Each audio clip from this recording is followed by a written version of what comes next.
ઉત્સવ રાજ્યમાં પતંગ બનાવતી બહેનોના જીવનમાં પણ પરિવર્તન લાવે છે। ઉત્તરાયણને હવે ગણતરીના દિવસો બાકી છે। આ તહેવાર પતંગ રસિકોના જીવનમાં નવો ઉમંગ લાવે છે। એ તો ખરું, પણ આ ઉત્સવ રાજ્યમાં પતંગ બનાવતી બહેનોના જીવનમાં પણ પરિવર્તન લાવે છે। ચાલો જોઈએ કેવી રીતે પતંગ બનાવવાની કળા બહેનોએ બનાવી રહી છે।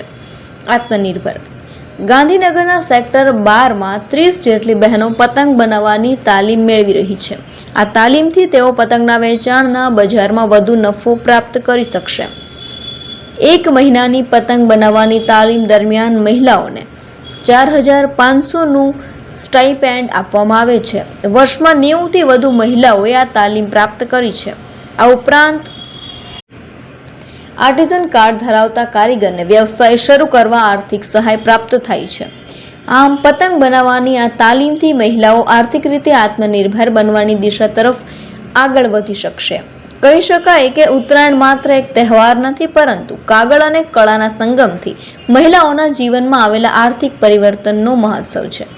દ્વારા અમે ટ્રેનિંગ લઈને પછી આગળ શીખીશું અને આવતા વર્ષે બી અમે આની ટ્રેનિંગ લીધા પછી અમે પતંગ બનાવીશું અને સોશિયલ મીડિયા દ્વારા પછી વોટ્સઅપ દ્વારા પતંગ બનાવીને તે ગ્રુપમાં નાખીશું।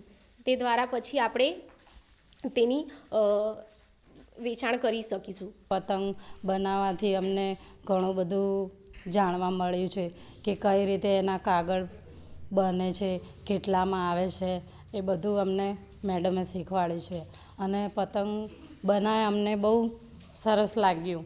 અમે બીજી પણ બહેનોને આવું ઘણું બધું શીખવાડીશું। તહેવારો 14મી જાન્યુઆરી આવશે તો એના અનુસંધાનમાં બહેનોને ઘરે પોતાના ગ્રુપ વાઇઝ કાં તો કોઈ સખી મંડળ કંઈ ચલાવતા હોય તો એ રીતે ગ્રુપની અંદર બહેનો પોતાની રોજગારી માટે આ પતંગો બનાવી માર્કેટિંગ બી કરતા હોય છે અને એના માટે ગવર્મેન્ટ સરકારી ખાતામાંથી બહેનોને પોતાનું આર્ટિઝન કાર્ડ બનાવવામાં આવે છે। જેના બહેનો આના એક કારીગર છે એના માટે બહેનોને આર્ટિઝન કાર્ડની પણ વ્યવસ્થા અહીંયાથી કરવામાં આવે છે, એના ફોર્મ ભરી આપવામાં આવે છે। તેમજ આ ઉદ્યોગ કરવા માટે બહેનોને લોનની જરૂરિયાત હોય તો બી અહીંયાથી બેન્કેબલ બાજપેયી યોજનાના ફોર્મ ભરી આપવામાં આવે છે